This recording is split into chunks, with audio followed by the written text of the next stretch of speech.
Sekarang 1400 tahun, harusnya nasab 56. Wajar.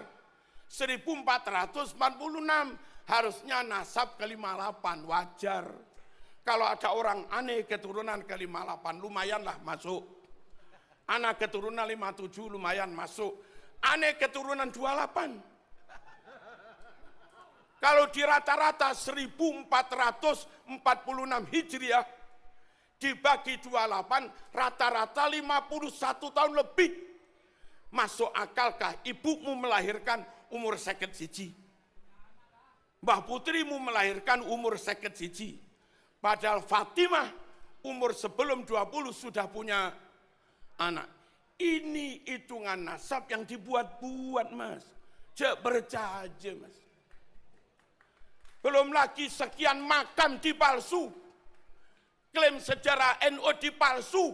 Woi. Klaim pahlawan dipalsu. Pemalsuan itu kadzib. Bohong. Perawi hadis, rungokno. Perawi hadis ketahuan sekali bohong. Hadisnya palsu. Kalau mereka bukan sekali bohong, tapi berkali-kali bohong, maka dawuhnya haram dipercaya.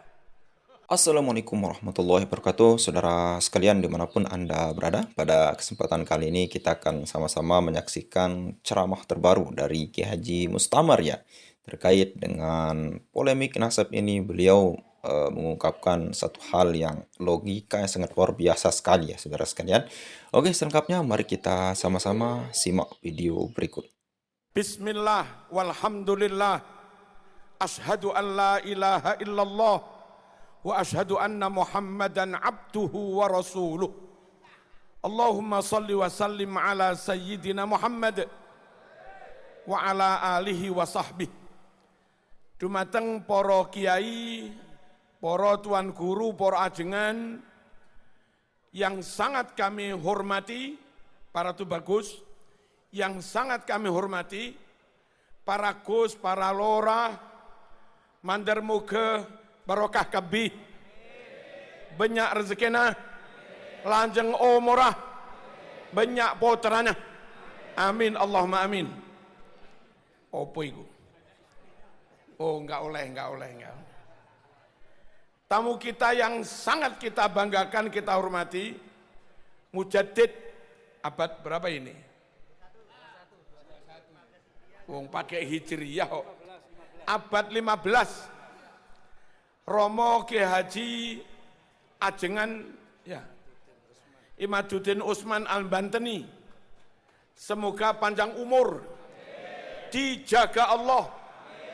Diselamatkan Allah, dimenangkan oleh Allah, amin Allahumma amin. Dan seluruh pasukannya juga, Kiai Nur Yahya,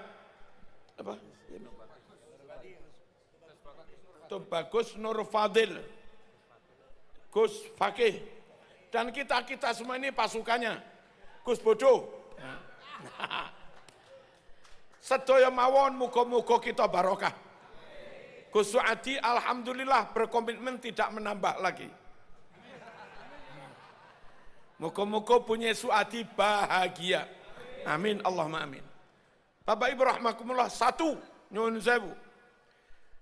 Apakah dengan tidak mengakui nasab habaib yang ada, tidak diakui bersambung sampai Rasulullah SAW, lalu putus sanad ilmu kita, lalu putus ahlu sunnah wal jamaah kita, seperti yang dikatakan oleh beberapa orang, bahkan yang mendawahkan orang yang secara keorganisasian harus kita hormati, tapi juga dawuh seperti itu. Hadirin rahimakumullah, kula tak cerita didik, Kanjeng Nabi itu mengajarkan Islam kepada siapapun tanpa pandang bulu, dan memang diwajibkan menyampaikan Islam kepada seluruh umat manusia. Wa ma arsalnaka illa kafatan linnas basyirau wa nadhira. Kami utus engkau Muhammad kanggo kabeh untuk seluruh umat manusia. Anak cucunya, keluarganya Ahlul Bait oleh Nabi diajar Islam.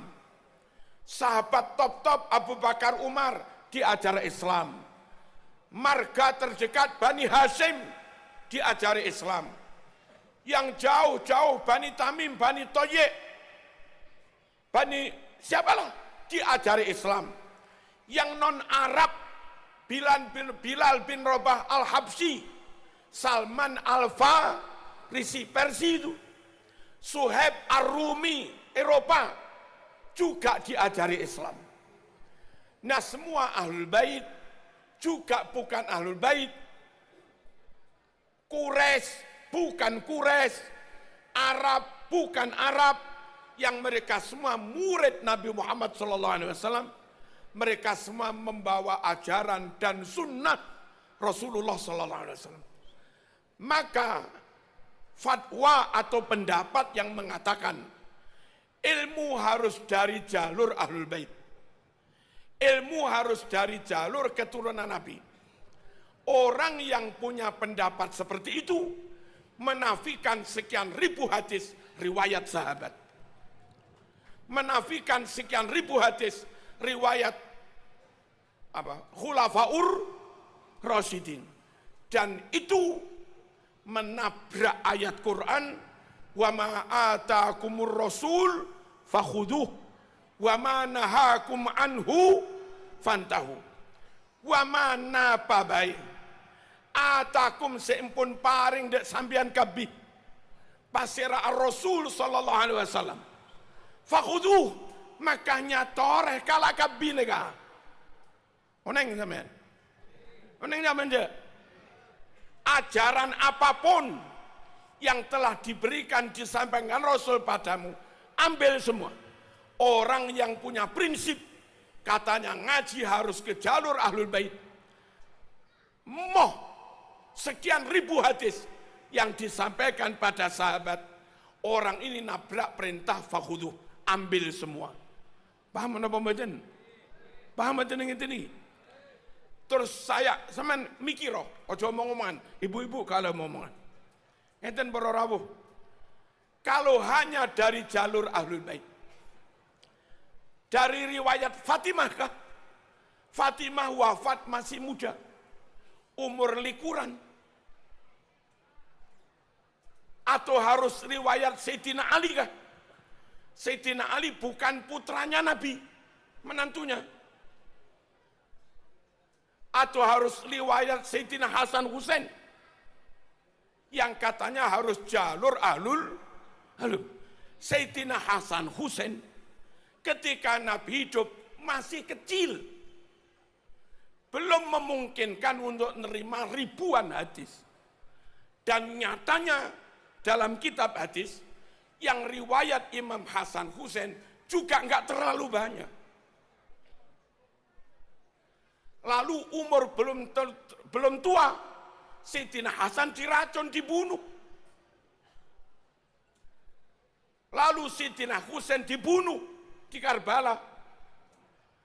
Kalau ngotot harus riwayat Ahlul Bait, lewat Sayyidina Hasan Husain, beliau berdua pas Nabi hidup masih kecil. Akan meriwayatkan banyak, juga repot di pemerintahan. Akan meriwayatkan sampai sepuh, terbunuh ketika umur belum terlalu tua. Kesimpulannya, lek sampean ngotot ilmu agama harus lewat dzurriyyah Rasul, mungkin hanya sekitar 5 atau 10% sunnah Rasul yang nyampe kepada kita. Padahal perintah Quran ambil semua. Paham apa enggak ini? Loh, harus paham biar enggak fanatik. Woi, paham apa enggak? Berikutnya, ilmu tentang Islam. Nabi benar-benar profesional. Enggak melihat suku, enggak melihat nasab. Wong suarane paling apik, sip, fasih. Dari kalangan budak, namanya Bilal, diangkat menjadi muadzin. Yang buta Ibnu Ummi Maktum diangkat jadi muadzin. Qari'us sahabah hafid 30 juz. Ubay bin Ka'ab, siapa yang ingin baca Quran fasih persis seperti saat Quran diturunkan, ngajilah kepada Ubay bin Ka'ab. Man ahabba an yaqra al-Quran kama unzil falyaqra ala Ubay bin Ka'ab. Ubay bin Ka'ab yang dipercaya, padahal bukan sanak famili, bukan duriyah. Itulah Islam, serahkan sesuatu kepada ahlinya. Halo, ojo fanatik teman-teman. Allahumma shalli ala sayyidina Muhammad. Mereka yang pinter pinter nulis, Zaid bin Sabit dan yang lain-lain, diamanati Nabi mencatat Quran, dipercaya Abu Bakar membukukan Quran, padahal bukan keturunan siapa saja, ya sahabat saja. Keturunan siapa yang nggak tahu? Abu Hurairah meriwayatkan ribuan hadis dari kalangan budak, mas, boro-boro sampai zuriyah Nabi. Budak ini, tapi karena top kuat hafalannya, ya dia jadi perawi hadis yang paling banyak. Clear apa enggak ini? Ikrimah, rungono, ben enggak fanatik. Ikrimah itu anak dari Abu Jahal. Sinten? Wih, kok nulah-nulah ini. Ikrimah itu anak dari Abu Jahal. Itu loh jadi mufassirut tabi'in. Tokoh ahli tafsir, ahli Quran zaman tabi'in, dan diterima. Padahal bapak mungsuhe Kanjeng Nabi. Enggak masalah. Andai ada 65 orang itu jadi gembong PKI, lalu anaknya mondok di pelosok Lirboyo Sarang, hafid Quran, apal alfiyah, maknun, dan segala macamnya, nguasai Bukhari Muslim, Ihya, ya diangkat jadi kiai, mas. Meskipun bapaknya gembong PKI. Itulah Islam. Halo.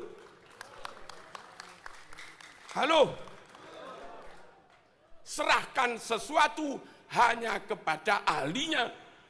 Siapa ahli? Imani top, takwa Allah top, khosyatullah top, ilmune yo top, akhlake top, nyun sewu, kapasitasnya juga top. Itu namanya ahlinya. Dan harus ahlus sunnah wal jamaah. Serahkan pada ahlinya. Madhab 4, Imam Syafi'i nasabe sopo? Tak oneng bro. Imam Hanafi nasabe sinten? Wih, nasabe sopo? Tak oneng. Imam Maliki? Tak oneng. Imam Hambali? Tak oneng. Imam Asy'ari? Tak oneng. Imam Maturidi? Tak oneng. Imam Bukhari Muslim? Tak oneng. Imam Junaid Al-Baghdadi? Tak oneng kabeh. Imam Ghazali? Kita kepada beliau-beliau belas enggak ngerti nasabnya. Woi, enggak ngerti nasabnya. Dan enggak tahu juga sahkah Islam kita. Manut orang yang kita enggak tahu nasabnya itu loh. Sah apa enggak? Lah ini harus dari nasab ini. Enggak juga kan? Lo ngoten para rawuh. Wong Pasuruan harus bengal nikah.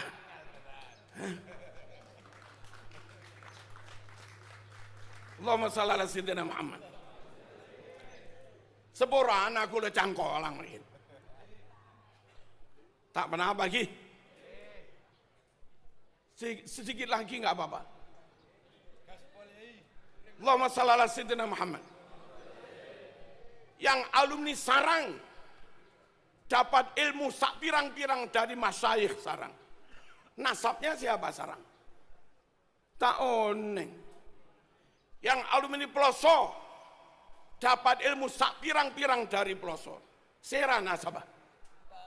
Taoneng. Yang kita ya. Yang alumni Lirboyo, sah apa enggak ilmunya? Sah apa enggak? Sah. Siapa nasabnya? Taoneng. Lah kok sekarang ada kalau enggak ngakui nasab ini ilmu batal itu terus kayak apa?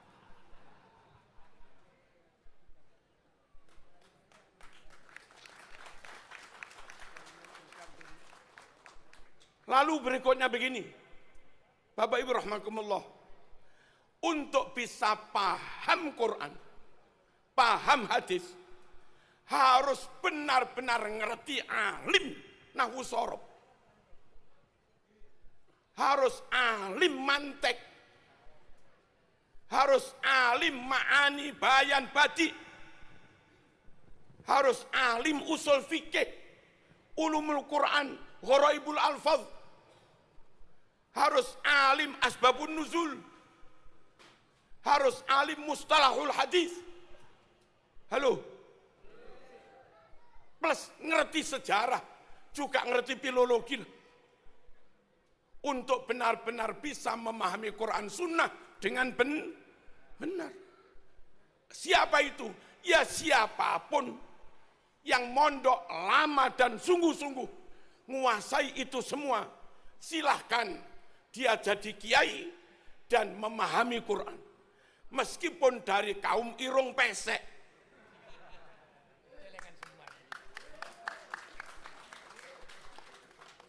Jangan paksakan orang yang nggak punya kemampuan, kau percaya menafsiri Quran hanya karena bajunya. Jangan kau paksakan orang yang nggak punya kapasitas cukup ikut-ikut mengistimbat dari Quran hadis hanya karena kekayaan atau karena nasabnya. Ini nggak boleh dipegang, diurus kecuali oleh orang yang benar-benar punya keahlian. Ini urusan keahlian supaya menghasilkan ilmu yang benar, gitu loh. Halo. Kalau yang top itu orang Jawa, nah kita terima. Kalau yang top ring Madura, engki terima. Kalau yang top menguasai itu ring Cina, tak kenapa terima. Kalau yang top itu orang Islam Eropa, orang Islam Arab, Yaman, kita terima. Pokoknya karena benar-benar punya kapasitas. Bukan karena etnis, bukan karena baju, bukan karena pangkat, bukan karena harta, bukan karena jabatan, bukan karena nasab. Ini urusan ilmu, butuh keahlian. Clear? Clear apa enggak? Apa kalau tidak mengakui nasabnya, lantas menghina? Mboten. Saya bermadhab Syafi'i, tanpa harus mengakui Imam Syafi'i bernasab ke Rasulullah, tetap sah. Saya ngaji Ihya 100% yakin Imam Ghazali Iran, bukan Mekah, bukan Quraisy, sah. Saya Hizib Nawawi, tanpa ngerti Imam Nawawi itu nasab apa, ya tetap sah. Thariqah Syadiliyah, tanpa tahu Abil Hasan Asyadili dzuriyah sopo, ya tetap sah. Andai dari kajian Kiai Iman lalu terbukti fulan yang selama ini kita yakini dzuriyah Rasul, ternyata terbukti bukan, maka hukum kita ngaji kitab karangan dia seperti kita ngaji Fathul Qorib, tanpa harus meyakini pengarang Fathul Qorib keturunannya Kanjeng Nabi, gitu loh. Dong apa enggak ini? Lalu aneh kalau dikatakan kalau enggak ngakui sanad ilmumu putus. Di Pondok Lirboyo, Ploso, Sidogiri, di mana-mana, di perpus, kalau ada 1000 kitab yang dibaca, itu yang karangan orang Yaman, nggak ada 1%, Mas.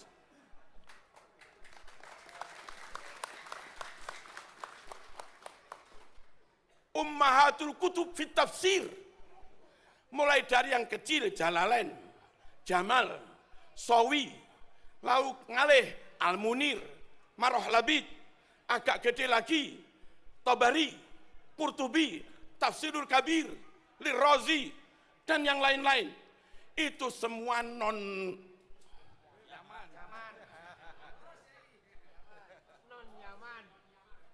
Kutubul Hadis, Bukhari, Muslim, Imam Ahmad, Tirmidzi, Abu Dawud, Ibnu Majah, Hakim, Ibnu Hibban, Ibnu Majah, Ibnu Abi Dunya, Ad-Dailami. Itu orang mana itu? Bukan Yaman, non Yaman. Non Balawi. Nahwu, Jurumiyah, Tuhfah, Imriti, Mutamimah, Kawakibuduriyah, Alfiyah, Ausatul Masalik, Mughni. Terus apa lagi? Ibnu Hisham, Jami'ud Durus, Alkitab karangan Imam Sibawayh, ditambah Al-Khalil Al-Farahidi, semuanya non. Ibnu Malik As-Spanyoli, Al-Andalusi, berarti tafsir Qurtubi, Cordoba, As-Spanyoli, mas. Ngaji teko ulama Spanyol itu sah, mas.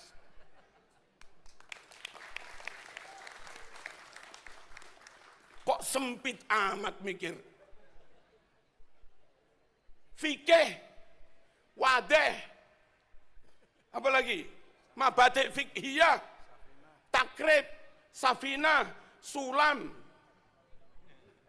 kasyifah, fathul qorib, bajuri, tanwirul qulub, qalyubi, bughyah, nihatul muhtaj, wahab, mu'in, nihatul zain, dan segala macamnya. Wong ndi kuwi sing ngarang? Halo. Halo. Tasawuf adalah 1-2 Yaman. Enggak ada 1% dari ribuan kitab. Masuk akalkah? Gara-gara enggak ngakuin nasabnya yang 1% ini. Lalu yang 99% jadi batal semua. Abu Darem aja.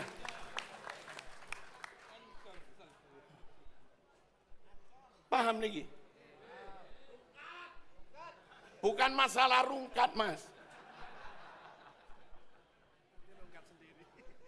Lalu tentang nasab. Orang Mojokerto itu sulit melacak apakah saya keturunan Hayam Wuruk. Sulit. Padahal jeda waktunya masih ini 1446 tahun. Lalu begitu mudahnya aneh keturunan Rasulullah. Sing 700 tahunnya angel, mas. Apa mana sing 1400 tahun, kecuali mau dibuktikan. Itulah. Dibuktikan secara genetik oke. Lalu ada kakak yang berbeda. Kakak terbit tahun 400 Hijriah. Halo, Ahmad bin Isa tercatat anaknya 3. Kakak terbit tahun 900. Tercatat Ahmad bin Isa anaknya 4. Kalau ada 2 kakak beda, kakak lawas dan kakak baru, yang asli yang mana? Yang lawas lah. Kok aneh sampai.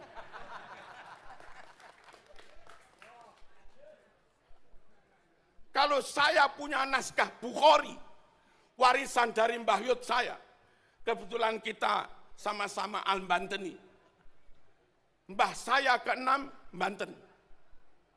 Menantu saya bin Kiai Zuhdi, bin Kiai Ahmad, bin Kiai Muhid, bin Kiai Yaakob, bin Kiai Hamdani, buyute Mbah Sakarudin. Podo mas iki dheweke podo ae mas. bin Banteni juga ban Basoleh. Kembali ke laptop. Allahumma shalli ala sayyidina Muhammad. Dua kakak beda, yang asli yang lawas. Punya naskah Bukhari Muslim, naskah dari Mbah Yud saya. Hadis itu enggak ada. Lalu ada terbit naskah Bukhari baru. Tahu-tahu ada tambahan hadis itu. Yang benar yang mana? Yang lawas. Quran kita dari dulu enggak ada surat Al-Pasrpani. Tahu-tahu terbit Quran baru, ada tambahan surat Suratul Pasrpan. Yang asli yang mana? Yang lawas. Dan haram Anda berpikir barangkali itu ada yang nggak tercatat. Ngawur lah.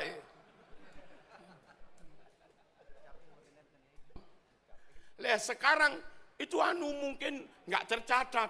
Ada kemungkinan apa? Ada yang bilang tes DNA nggak bisa jadi bukti syar'i untuk mengisbat nasab. Saya jawab, kalau ada bukti tes DNA saja, you tetap nggak percaya, apalagi tanpa bukti.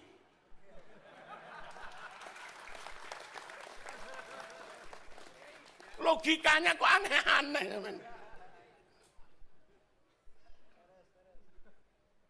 Basul Masail NO di Solo memutuskan hasil tes DNA memang tidak bisa untuk membuktikan, mengisbatkan nasab seseorang, tapi bisa untuk membatalkan nasab.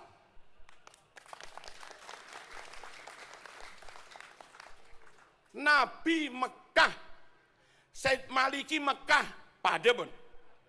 Nabi Quraisy, Said Maliki Quraisy, Padebon. Sukunya pada.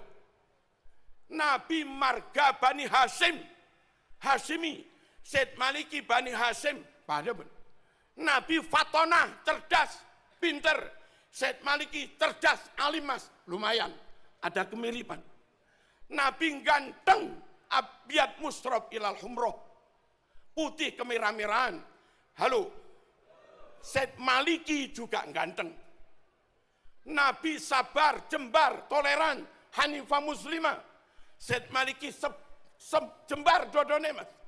Orang kayak Said Maliki begini, karakternya mirip, kealimannya mirip, jembar dodone juga mirip, wajah masuklah, ganteng, gagah, suku pada, marga pada.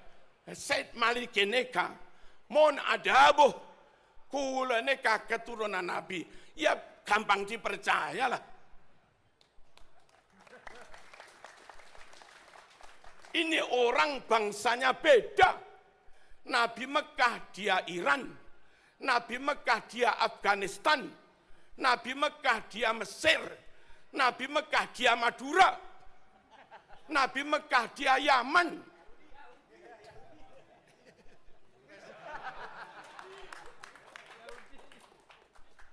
Bangsanya beda, sukunya beda.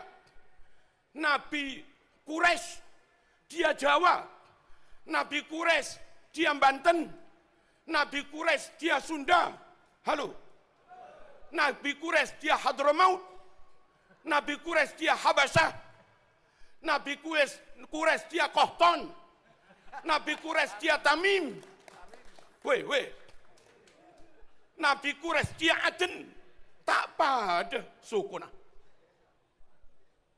Marganya Nabi Bani Hashim dia Al-Aidid, Al-Katiri, Al-Pasrpani. Wajah nggak masuk. Nabi ganteng, Said Maliki ganteng. Dia nggak ganteng blas. Nabi alim pinter, dia logikanya konyol. Weh. Nabi sabar, jembar dodone, dek ngamuan. Takbir, prak. terus ngaku keturunan Nabi, dites tak boron. Dilacak nasabnya urut satu persatu per generasi tak boron. Buku yang katanya punya anak 4 dites pakai zat karbon untuk mengetahui nama keempat itu tintanya umurnya sama apa enggak. Kertasnya lebih lawas yang itu apa lebih lawas yang anak 3, dites tak boron. Terus ngaku keturunan Nabi, udah rem aja. Oneng negara. Kita harus menjaga kemurnian nasab Rasulullah Sallallahu Alaihi Wasallam, supaya orang yang kita tabaruki pasti qot'i 100% keturunan Nabi. Harus dijaga kemurnian ini. Khawatir kalau nggak dijaga, sembarang orang gampang ngaku keturunan. Kadung ditabaruki pol-polan, kadung Gus Adi paringi mobil ben barokah, lah tibae keturunane semprol ya apa.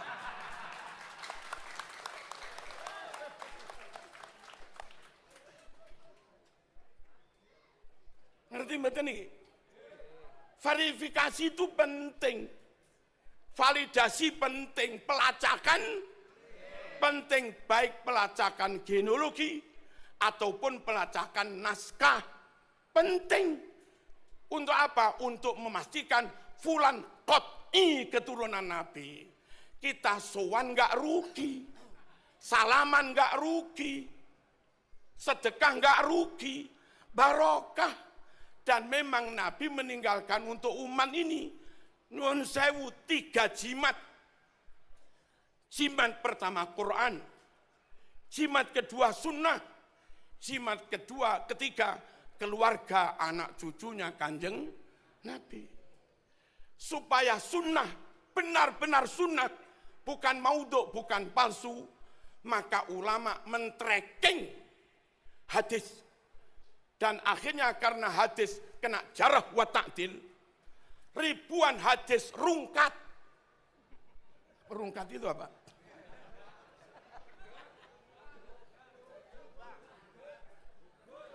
Dari 100.000 hadis lebih yang akhirnya dinyatakan sahih oleh Bukhari hanya sekitar 4.000-an. Muslim hanya sekitar 4.000-an. Yang rungkat puluhan ribu. Dan itu ulama harus melakukan itu. Jangan sampai kadung diyakini sunnah Rasul, ternyata sabdanya Abu Jahal, mas. Weh. Quran jimat, Quran mujma' alaih, qot'i, udah nggak ada masalah. Yang kedua sunnah juga jimat. Biar jimat ini benar-benar terjaga, maka ulama melakukan penelitian hadis. Lalu jimat ketiga, setelah berlangsung 1446 tahun, biar nggak mudah, nggak gampang orang ngaku keturunan Nabi, ternyata keturunan semprul. Ditabaruki tak mandi, mas. Nggak mandi itu apa? Tak mandi. Ditawasuli tak mandi. Wong keturunan semprul. Supaya umat tetap dapat barokah. Ketika sowan, ketika tabaruk, tawasul, qot'i keturunan Rasulullah. Maka juga perlu di tracking. Lah itu tugasnya Ki Imat gitu loh. Weh. Mulia apa enggak ini? Mulia. Untuk memastikan keturunan ini murni, wa yutahhirakum tadhira. Dan terus maaf, panjenengan yang selama ini enggak dianggap keturunan Nabi, tak usah khawatir, Bun. Siapa tahu penelitian Kiai Imad dan kawan-kawan sampean terbukti keturunan Nabi, maka kami enggak ragu hormat neng sampean. Nggak ragu mahabbah neng sampean. Ojo kesusu musuhi Kiai Imad. Penelitian ini untuk kamu juga gitu loh. Timbang diragukan terus, timbang maskok fih terus, timbang mukhtalaf fih terus, timbang iltibas terus, ndang dijelas nih mas. Paham apa enggak? Kalaupun diteliti ternyata bukan, sampean kudu lilo demi menjaga kemurnian anak cucu Nabi, zuriyah Nabi, daripada saya dicantol-cantolkan di situ. Keturunan itu jadi enggak murni, mending saya dikeluarkan dari situ enggak apa-apa, demi menjaga kemurnian keturunan Nabi. Daripada saya nyantol di situ, zuriyah jadi enggak murni, mending saya dikeluarkan, tapi zuriyah menjadi murni. Nah yang mau begini berarti ikhlas, kepengin wayutohhirokum tathiro. Kalau begini enggak mau, berarti Anda hanya mikir kepentinganmu sendiri, biar tetap disuani umat, biar tetap dimahabbai umat, biar tetap disungkemi umat, biar tetap diparing-paringi. Berarti sama enggak mikir untuk kepentingan Islam, mikir kanggo awake dhewe. Yo ngaku oleh ngono mas, bendang beres. Clear apa enggak ini? Halo? Kok sik durung trimo iki piye? Terus kula tambah malih sekedhik. Hari kayak begini masih ada yang ngaku keturunan ke-28. Terus ngitungnya bagaimana? Mbah Yud saya itu lahir 18 sekian, kami nggak tahu. Saya lahir 66. Ternyata lahirnya Mbah Yud dan lahirnya Pucu Buyut itu kisaran 100 tahunan. Sampai nikah umur 25. Halo? Istrimu nikah umur 20. Lalu punya anak pertama umur 26. 28. 30, madep sini dulu. Anakmu, istrimu punya anak, dia umur selikur, rolikur, jarak antara anak dengan orang tua, itu kisaran 25 tahun, 26 tahun gitu loh. Halo? Kalau 100 tahun, nasab keempat. Isi paham apa enggak ini? Orang nikah itu umur 25, umumnya umur 26, 27, 28 punya anak, istri punya anak umur 21, 22, 23, 24. Kalau di rata-rata pada angka 24, 25, 26. Jarak antara anak dengan orang tua. Karena jaraknya sekitar 25 per nasab. Kalau 4 nasab berarti buyut 100 tahun. Kalau 1000 tahun nasab ke 40 mas. Paham apa enggak ini? Sekarang 1400 tahun harusnya nasab 56. Wajar. 1446 harusnya nasab ke 58. Wajar. Kalau ada orang aneh keturunan ke 58 lumayanlah masuk. Anak keturunan 57 lumayan masuk. Aneh keturunan 28. Kalau di rata-rata 1446 Hijriah dibagi 28, rata-rata 51 tahun lebih. Masuk akalkah ibumu melahirkan umur 51? Mbah putrimu melahirkan umur 51. Padahal Fatimah umur sebelum 20 sudah punya anak. Ini hitungan nasab yang dibuat-buat mas. Cek bercaja mas. Belum lagi sekian makam dipalsu. Klaim sejarah NU dipalsu. Woi. Klaim pahlawan dipalsu. Pemalsuan itu kadzib. Bohong. Perawi hadis, rungokno. Perawi hadis ketahuan sekali bohong. Hadisnya palsu. Kalau mereka bukan sekali bohong, tapi berkali-kali bohong, maka dawuhnya haram dipercaya. Wassalamualaikum warahmatullahi wabarakatuh. Oke, saudara sekalian, luar biasa sekali apa yang disampaikan oleh Ki Haji Mustamar ya terkait dengan polemik nasab ini. Ada beberapa hal yang sangat penting sekali untuk kita simak apa yang disampaikan oleh beliau. Yang pertama, ilmu itu bukan hanya dari jalur Ahlul Bait saja. Nah, ini terkait dengan salah satu oknum habaib ya yang mengatakan bahwa tidak sah ilmu kalian kalau bukan dari jalur daripada Ahlul Bait. Ternyata di sini Kiai Haji Mustamar mengungkapkan bahwa ketika kita mempercayai hal itu, bahwa tidak sah ilmu kita kalau bukan dari jalur Ahlul Bait, dan tentunya beberapa banyak hal ilmu yang terlepas, ilmu yang kita nafikan. Kenapa? Karena jalur Ahlul Bait yang diakui oleh sebagian orang, oleh oknum-oknum orang ini, yaitu dari putra dan dua putra daripada Siti Fatimah, yaitu Hasan dan Husain. Tentunya yang kita ketahui bahwa Hasan Husain ini merupakan dua cucu Nabi yang meninggal ketika beliau-beliau ini masih tergolong umurnya masih muda ya. Nah, ketika kita hanya mengakui ilmu dari riwayat-riwayat dari beliau berdua ini ya, tentunya kita hanya mengakui 1% pun, hanya 1% dari pada ilmu dari agama Islam. Adapun 99%-nya merupakan ilmu-ilmu dari jalur-jalur lain. Tentunya orang-orang yang memang ilmunya diakui, lalu kemudian kredibilitasnya juga diakui, itu merupakan bukan hanya daripada jalur keturunan Nabi Muhammad SAW. Itu yang pertama. Dan yang kedua, yaitu ilmu itu bagi para ahlinya dan mau belajar bukan hanya nasab.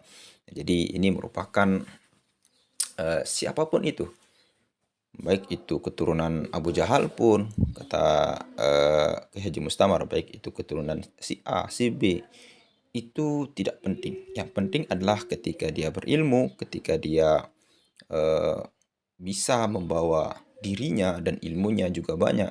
Nah, ini adalah hal yang kita lihat, bukan hanya sekedar nasab. Kita jangan tertipu dengan penampilan. Meskipun dia pakai sorban, meskipun dia pakai imamah sebesar pelak becak pun, saudara sekalian, ya itu kita tidak bisa percaya ketika apa yang disampaikan, apa yang dibawa itu tidak sesuai dengan penampilannya. Ya, banyak hal yang terjadi, saudara sekalian, yaitu ya bisa kita bilang para oknum-oknum Habib yang datang ke pelosok-pelosok lalu kemudian mengatasnamakan dia keturunan Nabi Muhammad SAW, lalu kemudian ya bisa meminta uang, ongkos pulang, mendawir kepada masyarakat-masyarakat awam. Nah, hal ini yang tidak perlu kita percayai, saudara sekalian. Dan yang selanjutnya yang disampaikan oleh Ki Haji Mustamar yaitu semua kitab tafsir hadis semuanya bukan orang Yaman. Ya tentunya di sini bukan hanya kitab hadis pun, kitab Nahwu Shoroh pun itu bukan semuanya dari orang Yaman, yaitu salah satunya tafsir Ibnu Katsir, tafsir Jalalain, dari ilmu hadis ya banyak, yaitu Sahih Bukhari, Sahih Muslim, Sunan Tirmizi, Sunan Abu Daud, Sunan An-Nasai dan lain sebagainya, itu bukan daripada orang Yaman, saudara sekalian. Nah, ini hal yang memang bisa kita bilang tidak semua orang yang berilmu itu harus dari jalur Ahlul Bait. Kiai Haji Mustamar mengajarkan kita bahwa tidak semua ilmu itu berasal daripada orang mulia. Adapun orang-orang berasal dari budak pun, ketika dia berilmu ya bisa kita bilang kita bisa mengambil ilmu daripada dia. Nah, itu yang selanjutnya, yang terakhir yang sangat penting untuk kita kita pelajari, yaitu tes DNA. Tes DNA kata Kiai Haji Mustamar luar biasa sekali. Yaitu ini orang-orang Alwi tidak mengakui adanya tes DNA. Coba ini renungan bagi orang-orang cinta habaib yang masih percaya bahwa Habib itu adalah cucu daripada Nabi Muhammad SAW, yaitu ketika disodorkan tes DNA pun dan haplogrupnya G tidak percaya.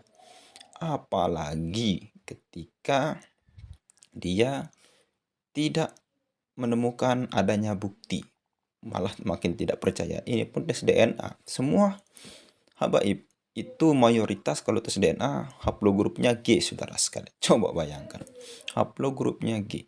Ketika kita sodorkan kepada para muhibbin, istilahnya, yaitu ya mereka tidak percaya dengan hasil tes DNA itu. Nah, logikanya dengan bukti hasil tes DNA yang G itu tidak pun dipercaya, apalagi ketika tidak ada bukti bahwa tes YDNA daripada habaib ini adalah haplogrup G, ya makin tidak percaya lagi, saudara sekalian. Luar biasa sekali. Mungkin hanya itu saja yang bisa kita sampaikan dengan apa yang disampaikan oleh Kiai Haji Mustamar. Banyak hal, namun bisa kita ulang-ulangi, cuman itu saja ya. Oke, saudara sekalian, hanya ini mungkin yang dapat kita haturkan. Sekian, assalamualaikum warahmatullahi wabarakatuh.